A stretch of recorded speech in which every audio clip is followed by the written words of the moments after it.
देखिए, संविधान बदलना बच्चों का काम नहीं है। संविधान के पीछे सबसे पहले तो बाबा साहब अम्बेडकर के 1/4 आबादी 35 करोड़ लोग खड़े हुए हैं। मैं भारत के लोगों को बड़ा स्पष्ट कहना चाहता हूं, बाबा साहब अम्बेडकर के बनाए हुए संविधान के पीछे देश की 1/4 आबादी अनुसूचित जाति जनजाति के लोग, जिनका करीब 35 करोड़ की आबादी है, वो लोग मजबूती के साथ खड़े हुए हैं। इस धरती है और हमारे प्रधानमंत्री देश की धरती से जब बाहर जाते हैं तो वो कहते हैं मैं बुद्ध की धरती से आया हूं।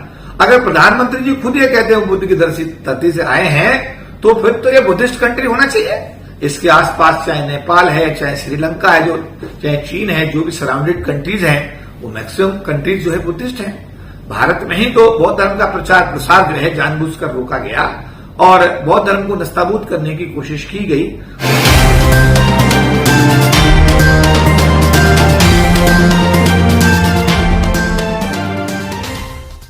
सर 2024 की आप बात करें, 2024 के बाद में 2025 में हिंदू राष्ट्र बनाने की जो बात चल रही है, क्या लगता है कि विपक्ष जिस तरीके से निष्क्रिय बैठा हुआ है, अभी विपक्ष कोई आवाज उठाता भी तो दबा दी जाती है, साम दाम दंडभेद कोई भी हो, लगता है कि 2024 में कुछ सत्ता परिवर्तन देखने को मिलेगा?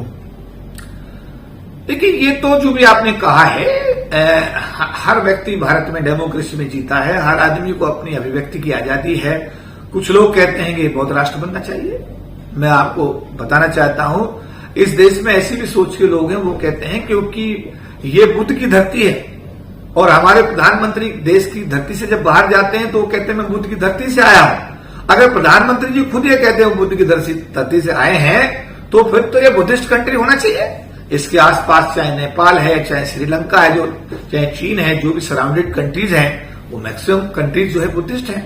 भारत में ही तो बौद्ध धर्म का प्रचार प्रसार जो है जानबूझकर रोका गया और बौद्ध धर्म को नस्ताबूद करने की कोशिश की गई। तो मेरा ये कहना है कि जो कुछ लोग हिंदू राष्ट्र बनाने की बात करते हैं, तो भारत में ऐसे भी लोग हैं। पिछले दिनों आपने देखा खालिस्तान की आवाज उठी थी, अगर कनाडा से अगर आपको याद हो। लेकिन मैं ये कहूंगा बहुत ही जिम्मेदारी के साथ में, भारत धर्मनिरपेक्ष राष्ट्र है।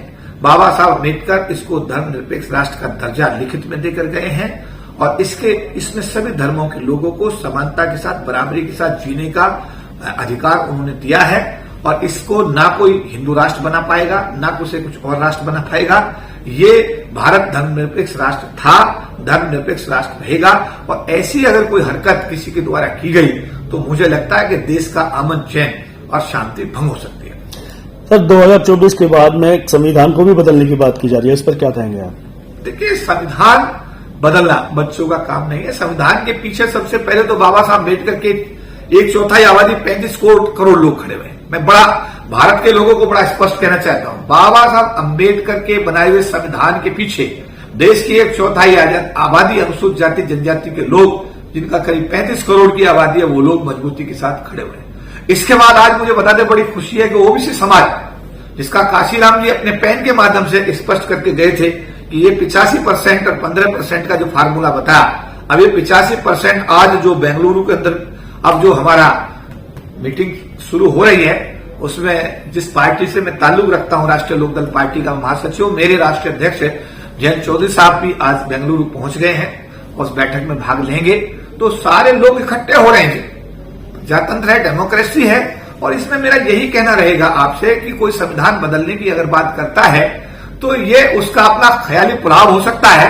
भारत का ओबीसी, भारत का माइनॉरिटी, भारत का SC ST और भारत के गरीब तबके का जो व्यक्ति है, बाबा साहब जिसके लिए संविधान देकर गए हैं, संविधान की व्यवस्था देकर गए, इवन मैं कहूंगा इस देश की जो महिलाएं हैं, पूरे देश की महिलाओं के लिए बाबा साहब जो अधिकार देकर गए हैं, बहुत बड़ी ताकत बाबा साहब के संविधान के पीछे खड़ी हुई है। इसलिए जो शरारती तत्व इस देश का अमन, चैन, इसका माहौल खराब करना चाहते हैं, उनका मेरा निवेदन है कि ऐसी किसी हरकत से बाज आए और बाबा साहब अम्बेडकर द्वारा बनाए गए संविधान में विश्वास व्यक्त करते हुए भारत को एक सबल राष्ट्र बनाने की कोशिश करें। हमारे चैनल पर बात करने के लिए आपका धन्यवाद। जी बहुत बहुत धन्यवाद। जय हिंद।